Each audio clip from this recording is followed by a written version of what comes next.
దేవుని యొక్క అతి శ్రేష్టమైన నామమునకు మహిమ కలుగునుగాక. ఈ ఉదయకాలము మీకందరికిని వందనాలు తెలియజేస్తున్నాను.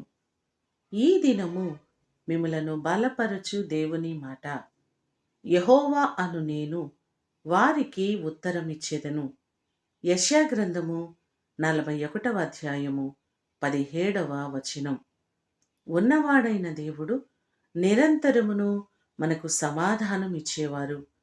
కీర్తనలు 20వ కీర్తన 1వ చరణంలో చూస్తే, ఆపత్కాలమందు యెహోవా నీకు ఉత్తరమిచ్చునుగాక. దావీదు ఈ మాటలు అంటున్నట్లుగా మనం చూస్తున్నాం. ప్రతి పరిస్థితులలో దేవుని ఆశ్రయించి ఆయన సన్నిధిలో మనము మొరపెట్టినట్లయితే మన సమస్యలన్నిటి నుంచి దేవుడు విడిపించి మనకు గొప్ప సమాధానం ఇచ్చే దేవుడు. ఆయన మాత్రమే మన జీవితాల్లో అద్భుతాలు చేసేవారు.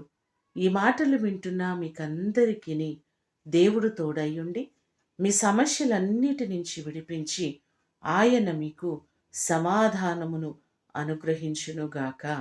ప్రార్థన చేసుకుందాం. పరిశుద్ధుడైన తండ్రి, మీ ప్రశస్తమైన పాదములకు వందనాలు, స్తోత్రాలు. ఈ ఉదయకాల సమయంలో మా ప్రియులెల్లరినీ మీరు జ్ఞాపకం చేసుకొని ప్రతి వారికి మీరు తోడుగా ఉండండి. వారికి ఉన్నటువంటి ప్రతి సమస్యలన్నిటి నుంచి విడిపించండి.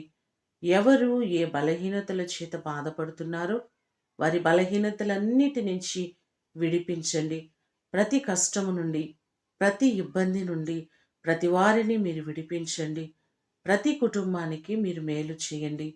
ఈ దినము కొరకు వందనాలు, కృతజ్ఞతలు మీకు తెలియచేస్తూ యేసు అతి ఘనమైన నామమున అడిగి వేడుకొని పొందియున్నాము తండ్రి. ఆమేన్. దేవుడు మిమ్ములను దీవించునుగాక.